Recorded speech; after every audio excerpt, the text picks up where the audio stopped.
assisté à l'interview de Pleurer des rivières d'Alain Jaspard, qui est sortie aux éditions Héloïse d'Ormesson. Donc merci de venir nous voir dans ce salon. Surtout merci de m'inviter. C'était un plaisir, je pense. En tout cas, on est content de vous avoir. Alors, vous avez écrit donc, votre premier roman, mais pour autant, vous avez quand même un long passé en rapport avec les livres ou les domaines artistiques. Vous avez écrit des scénarios, vous avez été assistant réalisateur sur Les Vieux de la Vieille, c'est ça? Et vous avez aussi donc, réalisé des séries aussi dessins animés, c'est ça? Ou des adaptations pour la jeunesse, par exemple du Prince de Mots Tordus, de PEF. Voilà. Jusque-là, il n'y a pas d'erreur. Pas d'erreur. Bon, ça commence bien. Alors pour ce premier roman, vous choisissez un sujet qui est assez étonnant, c'est-à-dire que ça part vraiment d'une petite anecdote qui est réelle, c'est ça? Vous avez trouvé un fait divers dans la presse. Voilà, dans le Provençal. Voilà. Est-ce que vous voulez nous en parler un petit peu? À partir de ce fait divers. Oui, c'est un tout petit fait divers, tous de quelques lignes, d'une arnaque entre des gitans et des roms. Et donc je l'ai transformé beaucoup parce que c'était une arnaque qui était assez glauque. Et je ne voudrais pas écrire quelque chose de glauque sur personne, et en tout cas ni sur les gitans ni sur les roms. Donc je l'ai adapté et du coup le livre n'est pas du tout glauque à mon avis. Non, pas du tout, non, je confirme. Il n'est pas glauque du tout. Ce petit roman, donc déjà Pleurer les rivières, ça vient d'une chanson qui a été écrite par Boris Bergman et chantée par Victor Laszlo, qui est une femme, pour ceux qui se souviennent, une très très belle femme, et qui donne déjà peut-être au livre un côté, moi j'ai trouvé très sensuel et en même temps un côté un peu polar. C'est un polar d'une certaine façon, c'est un polar parce qu'il y a une intrigue, et quand je raconte l'histoire, peut-être qu'on va la raconter à un moment, si vous me posez la question. Je ne raconte pas la fin parce qu'il ne faut pas la dire, parce que si on dévoile la fin, ça perd un peu. Donc c'est un petit polar, sauf que ce n'est pas un polar. Voilà, mais il y a des scènes, disons, qui sont assez... Alors ce titre, il évoque aussi les larmes, puisqu'on a finalement dans votre roman deux duos, on a deux couples, si on résume un petit peu. Au départ, l'intrigue se centre plutôt sur les hommes, que tout oppose.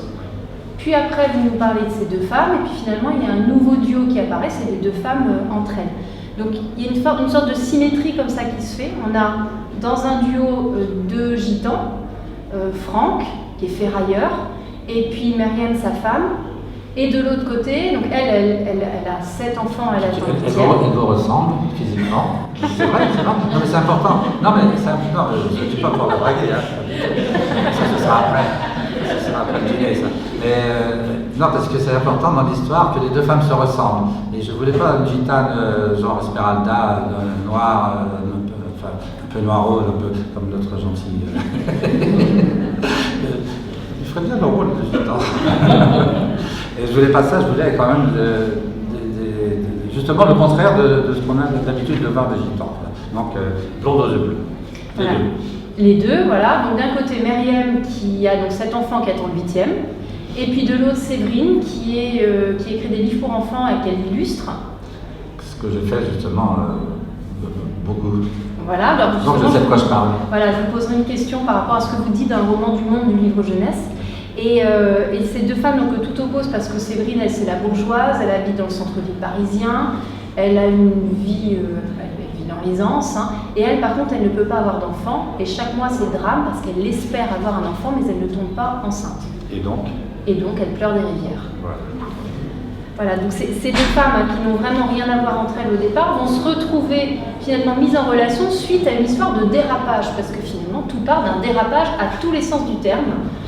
Ça commence par le dérapage de la camionnette, le dérapage du Mercedes, enfin voilà. C'est une succession de problèmes automobiles. Exactement, puisqu'on commence au départ par les gitans, donc il y a Franck qui est le gitan ferrailleur, blouson de cuir, cigarette, et puis donc son ami Samy, qui ont la bonne idée d'aller récupérer des fils de cuivre, mais ça ne se passe pas comme prévu. Donc, tout commence comme ça, je vous laisse peut-être raconter ce début de roman. Oui, ça se passe pas comme prévu. Bon, ils se font prendre chez un receleur sans le vouloir, et ils se retrouvent donc serrés par les cognes, c'est l'expression. Donc pour ceux qui ne parlent pas l'argot, ça veut dire ils se font prendre par les flics. Et donc il passe en comparution immédiate, c'est-à-dire immédiatement jugé par des juges. Et à ce moment-là, l'avocat, qui est un avocat, il est bien, mon avocat, il est sympa. Julien. Voilà. Et il ne veut pas seulement gagner de l'argent, il veut aussi de temps en temps défendre pour 3 francs 6 sous, 45 € par jour, c'est vraiment pas beaucoup. Pour un type qui gagne 45 000 par jour. Et donc il fait ça parce qu'il aime bien défendre les petits voleurs de téléphone, les petits dealers, les petites racoleuses et tout ça. Et donc c'est comme ça qu'il rencontre ces 2 gitans et c'est comme ça qu'ils deviennent pas amis, mais enfin qu'ils se rencontrent. Voilà, en comparution immédiate. Et j'ai passé 1 an et demi pour me renseigner au TGI de Paris, au tribunal de grande instance de Paris. Comme je sais dessiner, j'étais à l'endroit où il y a les dessinateurs. Comme ils ne sont pas cons dans les tribunaux, ils mettent les dessinateurs aux endroits où on voit les choses. C'est pas idiot. Et donc j'étais très bien placé pour comprendre et voir les gens. Et j'ai beaucoup fait de dessins. D'ailleurs, je vous les montrerai si vous voulez. Je dois les avoir quelque part ici. Et je suis très content de mes petits dessins. Ces rencontres de comparution immédiate, vous avez rencontré des personnes parce qu'on a l'impression, dans la manière dont vous racontez, que vous avez vu, ou qu'on vous a raconté les situations, même dans le vocabulaire, où il y a plusieurs niveaux de langue dans le récit, et c'est vrai qu'il y a parfois un langage parlé, un langage oral. Mais il ne parle pas parler, c'est-à-dire que l'avocat, il fréquente des voyous, parce qu'il est avocat. Et donc il parle un peu, et souvent c'est des voyous haut de gamme, c'est-à-dire des gens qui ont du pognon, plus savoir qu'en faire, mais qui sont quand même genre des Russes, des mecs pas vraiment fréquentables quand même, mais riches. Donc ceux-là, ils parlent mal aussi, et quand il est en comparution immédiate, il parle aussi avec des petits voyous qui parlent mal. Et donc il fallait arriver à avoir un triple langage, c'est-à-dire le langage de l'avocat qui parle un peu comme des voyous, le langage des gitans qui parlent comme des gitans, et le langage de la bourgeoise qui parle comme une gitane. Et ça, c'est difficile, mais c'était hyper intéressant pour moi, l'écriture, au niveau de l'écriture. Là. Et vous êtes allé rencontrer des personnes vraiment en comparution immédiate pour voir... Je citais au jugement, c'est-à-dire que j'écoutais quand il parlait. À un moment, il y a une femme qui est là, que j'aime bien cette histoire, qui dit que son mari lui cogne dessus. Elle a porté plainte parce que son mari lui tape dessus. Alors elle porte plainte, donc le mari est là. Et elle dit, mais la présidente dit, bon, je vais le mettre en prison. Elle dit, non, je ne veux pas qu'il aille en prison, je l'aime, mais je veux qu'il arrête de me taper dessus. Voilà, alors madame la présidente, dites-lui qu'il arrête de me taper dessus. Et le grand balèze, il dit, mais je t'aime, je te taperai plus dessus, mais personne ne va pas. Parce qu'il y a aussi il y a des raisons pour taper des femmes. Attention. C'est une boutade. Est-ce que le monde gitan, c'est un monde que vous êtes allé aussi rencontrer? Parce que vous en faites une description qui n'est pas du tout dans le misérabilisme. Hein. Vous dites qu'ils ont une vie difficile, mais en même temps, vous n'êtes ni dans la caricature, ni dans une forme de dolorisme. Vous montrez qu'ils ont plein d'autres richesses. Oui, alors j'avais vu un film, je ne sais pas si les gens l'ont vu, ça s'appelle Mange tes morts, je ne sais pas, c'est un film qui n'a pas eu beaucoup de succès mais qui était vachement bien sur les Yéniches. Et donc je me suis un peu parti de ce film. Et surtout, j'ai une petite maison en Bretagne. Et un jour, il y a mon voisin qui vient, totalement affolé, qui me dit « Oh là là, je viens de Quimperlé, et sur la route, il y a 2 kilomètres de caravane de gitans qui arrivent, planque tes poules, planque ta femme, planque ta fille, planque ta mobilette, ferme ta porte, et tout ça. » Alors, justement, ça m'intéressait les gitans, et donc je suis allé à la mairie, j'ai dit « Il paraît qu'il y a des gitans », et il m'a dit « Mais ne vous inquiétez pas, la police est sur le coup, on surveille. » Je dis « Non, je veux savoir où ils sont, simplement. » Ils m'ont dit où c'était. Ils s'étaient installés en rond, je le raconte dans le livre, vraiment en rond comme des cow-boys, et au bord de la plage. Ils s'étaient branchés sur l'EDF sans passer par la case du compteur, il ne faut pas exagérer non plus. Et puis, je me suis rangé en plein milieu, j'ai laissé les clés sur le contact de ma voiture, la porte ouverte et tout. Bon, ma voiture, c'est un tas de boue, alors ça ne s'est pas intéressé beaucoup. Enfin bon, et là, j'ai rencontré, comme le raconte dans le livre, que des femmes, vraiment que des femmes qui sont venues. Elles m'ont sorti des chaises, tout ça. On a commencé à boire de la bière, beaucoup. Et j'ai passé la journée à discuter avec les femmes, et les mecs étaient dans le fond, ils regardaient, ils se demandaient qui j'étais, tout ça. Et c'était super, parce que... Et puis en plus, la fille qui m'accueillait pour cette caravane, elle ressemblait, c'était une gitane, c'était mon héroïne du livre. Et le lendemain, elle m'a dit, ben, reviens demain, on mangera des beignets. Je suis revenu le lendemain, on a bouffé des beignets. Elle m'a dit, reviens le lendemain, et je suis revenu le troisième jour, ils étaient partis. C'est ce que j'aime en même temps. J'aime les nomades parce qu'il y a une espèce de liberté, ils s'en vont quand ils en ont marre. Et ça, c'est quelque chose qui me plaît, c'est très romantico-romanesque. Alors par rapport à votre livre, vous écrivez avec un rythme très soutenu, c'est-à-dire que les chapitres sont assez brefs, l'intrigue évolue très vite, il y a énormément de péripéties. Du fait de la démultiplication comme ça des 2 duos, finalement il se passe des choses des deux côtés, donc on est en alerte tout le temps. Puis à un moment, quand les deux femmes se rejoignent, l'intrigue avance encore plus vite. C'est quelque chose, c'est votre premier roman, c'est quelque chose que vous vouliez faire? Oui, j'en reviens à l'écriture, c'est-à-dire que, alors je vais vous expliquer quelque chose, parce que moi quand j'étais au lycée, alors cette jeune femme est prof de français, donc j'ai la vexation. On m'infligeait. Ça va finir par mon interview. On me disait, on me faisait dire du Balzac, du Zola, voilà. Et c'était très chiant, parce que Balzac, les deux premiers tiers de Balzac, c'est quand même des descriptions, ils s'en emmerdaient copieusement. Et je me souviens d'un Maupassant, le Horla, on me faisait dire le Horla. Le Horla, c'est le plus mauvaise nouvelle de Maupassant, qui a écrit des merveilles. Je suppose que... Et moi, je me suis dit, bon, alors pas de description. Alors, il y a zéro description. Il n'y a même pas de description physique. C'est-à-dire, on ne sait même pas s'ils sont grands, petits, gros, même, on ne sait pas. On sait que les filles sont blondes aux yeux bleus, c'est une raison. Bon. Mais sinon, on ne sait pas comment ils sont. Donc, aucune description, que de l'action et du dialogue. Et souvent, l'action et le dialogue sont mélangés. On ne sait même pas si on est dans l'action ou dans le dialogue, mais on comprend tout quand même. Oui. Enfin, j'espère. Oui, non, on comprend très bien. Donc, c'est une écriture très particulière. Il n'y a pas les tirets avec devant chaque dialogue, etc. Tout est mélangé. Mais je crois que ça donne de la vitesse et de la... C'est un peu comme au cinéma. Au cinéma, le montage, c'est quelque chose qui doit aller très vite. Et là, c'est un peu comme le montage au cinéma. Voilà. C'est vrai qu'en fait, c'est nous qui plaquons notre propre imaginaire sur la description des personnages. On nous dit par exemple que Myriam, elle est belle, donc on l'imagine selon nos critères de beauté à nous. Franck, c'est blouson de cuir, cigarette, on n'a rien de plus, voilà. Et on projette à chaque fois notre vision. Y compris pour les décors, parce qu'il y a un hôpital d'accouchement, il n'est pas décrit, mais tout le monde connaît un hôpital, c'est pas la peine de le décrire. Il y a un commissariat de police, tout le monde a déjà été dans le commissariat de police, j'espère uniquement pour demander des papiers. Pas comme client, mais enfin les gens connaissent tout ça, je veux dire, même un campement de gitans, les gens savent à peu près comment c'est, voilà, c'est pas la peine de le décrire. J'avais relevé page 77 la description du quartier où habitent Séverine et Julien, donc Julien l'avocat et Séverine sa femme. Vous dites, les nouveaux habitants, attirés par les prises et par le charme de ce quartier animé, joyeux, ont chassé les classes laborieuses, fauchées, immigrées. Une fois installés dans leurs appartements décorés avec goût, ils se sont regroupés en association de riverains qui vous envoient les flics passer 10 heures du soir à la moindre note de musique, au verre de vin blanc consommé sur le trottoir. Et là, je me suis dit, voilà, c'est typiquement le genre de description qui est une non-description. Voilà, c'est-à-dire que vous dites décorés avec goût, chacun imagine finalement ce que c'est qu'un appartement décoré avec goût. Par des bobos parisiens. Par des bobos parisiens. Alors c'est vrai que les bobos parisiens, vous les esquintez un peu quand même dans le roman. Oui, mais je les aime bien quand même. Avec beaucoup d'humour, oui. Voilà, je les aime bien quand même, mais c'est vrai que bon, c'est des bobos. C'est facile de taper sur les bobos en même temps. Tout le monde tape sur les bobos, tout le monde tape sur les Parisiens. Les pauvres, on leur tape dessus. On peut parler un petit peu plus de Séverine, donc, qui est illustratrice et auteure de livres pour enfants. Alors elle écrit des livres avec des personnages décalés, donc le héros va être un frelon, un crapaud, une vipère. Et c'est le contraire en fait de ce à quoi on s'attend d'habitude, c'est-à-dire qu'habituellement on espère que le prince changé en crapaud rencontre une belle princesse et tous deux, le prince redevient humain et vit heureux avec sa princesse, et elle c'est le contraire. Voilà, c'est une princesse, c'est un prince qui veut devenir crapaud. Et qui veut rouler des pelles à des crapauds, baveux. C'est assez drôle.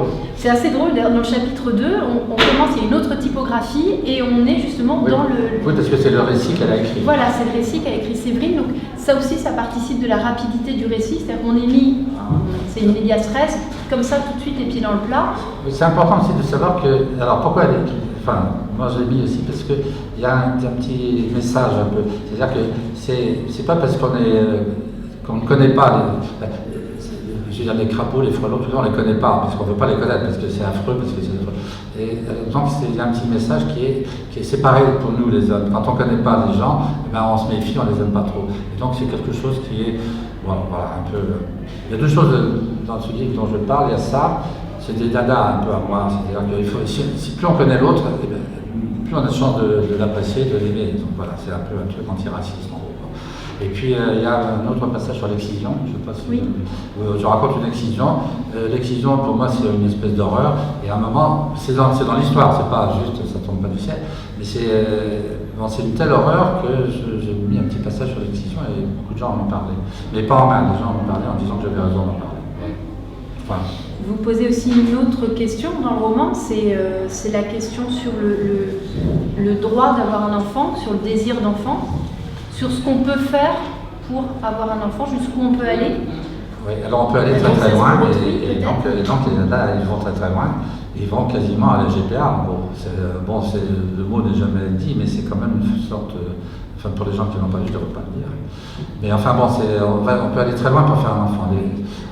C'est-à-dire que cette femme va très loin pour faire un enfant, et son mari, qui l'aime vraiment, elle accepte, alors qu'il prend beaucoup de risques. Son mari, l'avocat prend beaucoup de risques. Parce que dans ces femmes, il y en a une qui a trop d'enfants, qui est enceinte tout le temps, qui voudrait bien être moins souvent enceinte, avoir moins d'enfants, même si elle les aime et qu'elle s'occupe d'eux. Ouais. Et il y a l'autre qui donnerait tout pour avoir un enfant et qui n'y arrive pas. Mais elle donne vraiment beaucoup de choses. Voilà. Elle prend beaucoup de risques. Exactement, ils vont prendre beaucoup de risques. Par rapport à ce récit, toujours dans la vitesse, ce début de polar, il y a quelque chose que j'ai trouvé drôle, c'est la course-poursuite en camion. Et là, on est vraiment dans une écriture, alors j'ai pensé à l'écriture cinématographique, mais le policier, c'est-à-dire que ça va très vite, ils sont poursuivis, enfin ils coupent les chemins, Ouais. Non, mais bon, j'aime du cinéma, donc c'est un peu le salaire de la peur, quoi. Mais c'est tellement cinéma ce livre qu'il a été, il y a une option qui a été prise pour en faire un film. Et donc ils sont en train d'écrire le scénario et le film va sortir dans un an et demi, quelque chose comme ça. Et j'étais au Mans, je vais raconter, j'étais au Mans pour parler avec les bibliothèques pour tous. Il y avait une trentaine de personnes et à la fin tout le monde s'est dit bon, on va faire le casting. Alors la bourgeoise, ça va être, alors on a dit plein de noms, Sandrine Kiberlin, etc. Non, pas du tout, je sais pas qui. Et à la fin c'est arrivé, il y avait Virginie Fira qui était en piste aussi, enfin dans la tête. Et à la fin c'est arrivé sur Isabelle Carré, voilà. Et puis l'autre, puis la gitane, c'était Sarah Forestier. Voilà.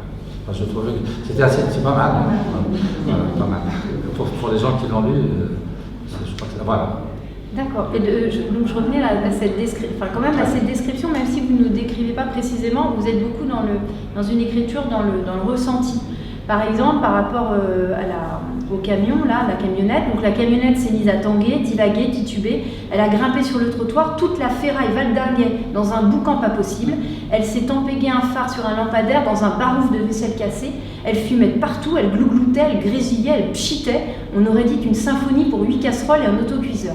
Je trouve que c'est drôle. Et en même temps, on visualise, on entend. Oui, c'est assez drôle, le livre est assez drôle. Alors, il y a des choses tristes quand même, il y a des choses douloureuses, mais effectivement il y a des passages, c'est la gouaille comme ça. Ouais. Il y a des gens qui ont dit du Audiard, enfin il y a une journaliste qui a comparé avec du Audiard. Pour mon écho, c'est très bon. Et non, il y a un truc que j'ai écrit comme ça, c'était le prince charmant, à un bout d'un moment, il est plus Parc des Princes que prince charmant. Avec 2 bières dans le canapé.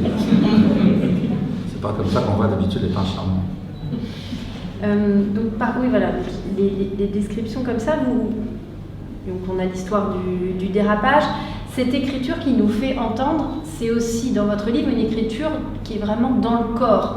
Alors, mais le corps au sens large, c'est-à-dire que vous avez également l'écriture à l'oral, il y a de la gouaille, il y a des passages. Oui, vous l'avez dit tout à l'heure. Il y a aussi des passages très crus, parfois la langue est crue, à la limite.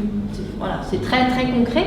Et cette écriture dans le corps, elle dit à la fois le plaisir et la sensualité. Quand Franck et Myriam se retrouvent sur la plage, l'amour des 2 adolescents, donc le plaisir du corps, plaisir charnel, mais c'est aussi le corps dans la douleur, avec Séverine qui souffre, qui voilà.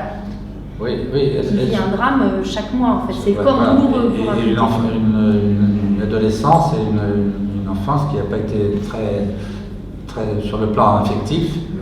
Elle a pris plein de mecs alors qu'elle n'avait pas envie. Enfin, elle n'a pas été très heureuse en amour avant de connaître son mari qui lui a été gardé. Mais oui, le corps compte beaucoup, mais c'est difficile de parler d'un livre dans lequel on fait un enfant sans dire comment on fait l'enfant. Et pour faire l'enfant, on n'a pas trouvé 36 000 autres positions que la population. Par rapport au récit, donc, on est pris dedans, on a une fin, donc peut-être certaines personnes, je ne vais pas la dire, peut-être certaines personnes pourront la trouver un peu abracadabrante, mais pourtant, à la fin, vous mettez des articles de presse Oui. Et c'est pas si étonnant que ça. Vous êtes vraiment parti de ce fait divers, vous donnez plusieurs articles de presse, il y a une dimension journalistique. Alors, non, c'est une journaliste que j'aime bien qui s'appelle Pascal Robert-Diard qui écrit dans Le Monde. Et j'aime beaucoup comme elle écrit. Il y a beaucoup de journalistes de tribunaux qui sont des grands journalistes, il y en a beaucoup. J'ai oublié les noms, elle en tout cas elle est vraiment bien. Et donc je l'ai caviardé, c'est pas elle qui a écrit l'article, c'est moi qui ai écrit à sa façon. Et je lui ai envoyé, elle m'a dit mais quand est-ce que j'ai écrit ça? Et elle n'avait jamais écrit puisque c'était moi qui l'avais écrit. Donc moi c'est une bonne idée je trouve de faire venir intervenir un journaliste. Ouais. Ça met du recul, c'est plus l'auteur qui parle, ça met un peu de recul. Quoi. Et votre personnage, l'avocat Julien, vous l'avez choisi par rapport à l'article de presse que vous mettez à la fin du roman? Pas du tout. Qui s'appelle Julien aussi dans l'article de presse. Oui, mais c'est normal puisque... Non, le personnage Julien, vous l'aviez déjà construit quand vous avez trouvé l'article de presse, que vous mettez à la fin. Non, mais c'est l'article de presse, c'est moi qui l'ai écrit. Oui, voilà. Ah, non, c'est moi qui l'ai écrit, c'est pas du tout. Ouais, c'est moi qui l'ai écrit, j'ai complètement inventé. C'est pour ça. D'accord. Ah, oui. Non, pas du tout. Non. Mais par contre, l'article provençal, il existe vraiment. Oui, mais il y avait 3 lignes. Voilà, je ne sais même pas comment il s'appelait, rien du tout. D'accord. C'était juste un petit point de départ que j'ai complètement transformé après. Oui, donc c'est un pied de nez. Par rapport à la chanson Pleurer des rivières, c'est juste l'expression qui vous a plu ou il y avait autre chose dans cette... Non, c'est juste l'expression. L'expression, puis la chanson qui est belle, et puis c'est un bon titre. C'est un bon titre. Enfin, je sais pas. Est-ce que c'est un bon titre? Vous voulez qu'on la chante? Non, mais ce qu'on peut le faire. On peut le faire, mais alors allez-y, parlez pendant que je prépare ça. Vous voulez l'écouter? Vous voulez l'écouter, la chanson? Si je la trouve. Si je trouve des lunettes déjà. On l'a trouvé. Ça va aller vite. Le titre apparaît pour la première fois, d'ailleurs, page 88, quand vous parlez de Séverine. Oui. Je vais reprendre la page. Alors, Pleurer des rivières.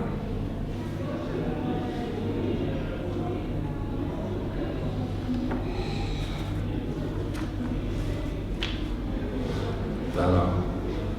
On capte peut-être pas dans la pièce.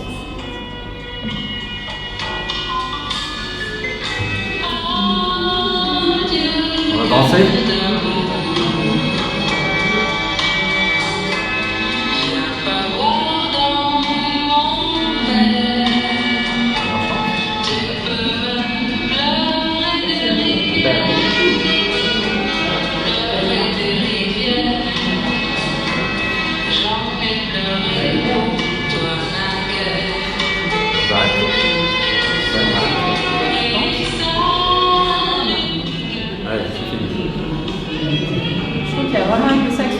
Cette ambiance je ne sais pas comment on l'arrête, malheureusement. Ah ben voilà.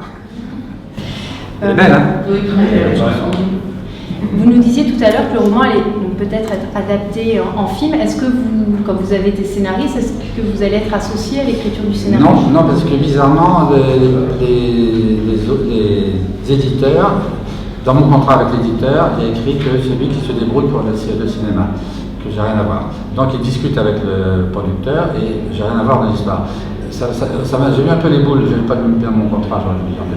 Et parce que ça m'aurait vraiment intéressé de participer au scénario, puisque j'ai écrit beaucoup de scénarios. Et donc bon, ça m'a un peu embêté, mais bon voilà, c'était comme ça, sauf que c'est un jeune réalisateur, c'est un premier film, et il m'a téléphoné un jour pour me demander un avis sur quelque chose, et on s'est vu, et finalement, il va me faire travailler, mais il ne me paye pas. Il va me faire travailler sur le... Enfin, j'ai un petit peu participé à l'histoire. Et il est pas mal, là, il part la semaine prochaine au Sainte-Marie de la Mer pour le pèlerinage des Gitans. Donc il est assez consciencieux. Et donc lui aussi, maintenant, il est dans une démarche documentaire. Il faudra qu'il aille aux comparutions immédiates. Voilà, pour bien rester l'ambiance. Vous avez rencontré des avocats pour... Oui, plein d'avocats, justement, en comparution immédiate. Alors il y a de tout, hein, les avocats. Il y a des ringards, il y a des pauvres mecs, qui font un dessin où il y a une pièce recousure. Il y a des pauvres avocats vraiment qui ne font que ça pour 3 francs 6 sous. Et puis il y a de temps en temps des avocats qui viennent justement parce qu'ils ont fait leur droit aussi pour défendre les petits, les obscurs, les sans-moines. Et j'en ai rencontré beaucoup. Ouais. Et des gens bien et puis des gens nuls, bon, comme partout dans tous les métiers, même chez les profs. Mais pas ici. Par rapport à donc, ce ce premier roman. Vous avez écrit à votre manière avant, j'ai vu que vous aviez écrit une pièce de théâtre pour la jeunesse aussi. Oui, vous savez des choses, ouais, j'avais écrit une pièce d'Auguste Deschambraire au pays des Piranhas. C'est un projet que vous aviez depuis longtemps, le roman, ou c'est venu plus tard? Non, c'est quand j'ai arrêté de travailler, je me suis dit qu'est-ce que je fais, je vais être bénévole dans un salon du livre? Oh non. Vous pouvez. On peut trouver un bulletin d'adhésion s'il n'y a que ça. Hein. Avec plaisir, ils sont formidables. Je vais jouer à la pétanque dans un EHPAD, voilà. Non, j'ai fait un roman. Et est-ce que vous avez un projet de second roman? Alors je suis très... Il marche bien ce roman, bon ça marche bien, puisqu'il va faire un film, l'éditrice qui est Héloïse d'Ormesson, il faut que je le dise d'ailleurs, parce que c'est une bonne éditrice, me harcèle beaucoup pour que j'en écrive un autre, mais je suis extrêmement paresseux. Et puis finalement je vais au bout, c'est pas mal. Moi j'aurais une dernière question, j'ai une marotte avec les prénoms des personnages. Séverine et Myriam, alors je ne sais pas, vous les avez peut-être choisis au hasard ou pas du tout. Pas du tout. Myriam, moi j'ai pensé à Marie, c'est la mère. Voilà. Comme elle est tout le temps enceinte, ça on valide. Voilà, et puis surtout elle avait Sainte Marie la mère, etc. Et Séverine? Alors c'est vrai que tous les prénoms sont des prénoms, vous qui êtes prof, vous allez être sensible à ça, à des romans du 19e siècle. Alors Julien, c'est Julien de Roger Noir. Séverine, c'est la Sainte Séverina dans la Chartreuse de Parme. Et il y a Charles, c'est dans Madame Bovary. Emma, c'est Madame Bovary. J'en oublie, Mathilde c'est dans le Rouge et le Noir, et voilà, donc j'ai pris que des personnes s'en est aperçues sauf moi, mais c'est que des prénoms, sauf les gitans qui eux, on ne peut pas donner ça, tous les autres c'est que des prénoms de romans du 19e siècle. Alors vous venez de citer Madame Bovary, je me permets de rebondir parce que Madame Bovary, c'est Emma Bovary, mais c'est une œuvre qui je crois a été adapté par votre père au cinéma. Il y a quelque chose entre vous. Il y a quelque chose entre vous et Madame Bovary. Oui, les pointures. Je ne sais pas comment vous savez ça. Avec Renoir, c'est ça? Avec Renoir. C'est Jean Renoir qui l'a adapté au cinéma et c'est votre père qui a négocié le droit. Mon père était secrétaire de Gaston Gallimard, donc de Gallimard, du vieux Gallimard. Et Gallimard avait une maîtresse qui s'appelait Valentine Tessier. Et qui était une femme très très belle, et Valentine a dit Gaston, j'aimerais bien faire du cinéma, Gaston, quand même, toi qui as des moyens. Alors elle a appelé mon père, j'espère essayer de trouver un film pour Valentine. Et Valentine a dit, moi je vais faire Emma Bovary, Gaston. Alors, bon d'accord, Madame Bovary, bon j'espère. Bon, alors mon père est allé chercher un réalisateur pour faire le film, et il a vu un type qui venait de faire un film qui s'appelait Boudu sauver des eaux, moyen métrage, c'était Jean Renoir. Et alors après, il est devenu très, très ami avec Jean Renoir, mon père. Il a quitté Gallimard, qui était un emmerdeur, il faut connaître de première catégorie. Et il est devenu très ami avec Jean Renoir. Et le film a été fait et c'était un guide monumental. Et par rapport au monde du livre jeunesse, donc quand vous racontez, c'est un monde que vous racontez quand même en étant, enfin c'est compliqué, il y a des tensions, il faut plaire, mais en même temps, c'est parce que c'est un monde que vous connaissez bien. Quand vous racontez un petit peu les relations avec Séverine... Dans son boulot? Oui. Non, moi je cite l'éditeur, qui est donc... C'est le Signal... Voilà. Non, ça se passe plutôt bien. Non, dans les maisons d'édition pour la jeunesse, non, c'est des bons éditeurs. Là, c'est comment ça s'appelle, Bayard, c'est l'édition Bayard. Et ça se passe bien. Non, ça se passe bien. Non, mais j'ai travaillé avec Bayard, non, c'est plutôt bien. Merci beaucoup à la Jasper. Merci à vous et surtout merci à tous de vous être déplacés jusqu'ici.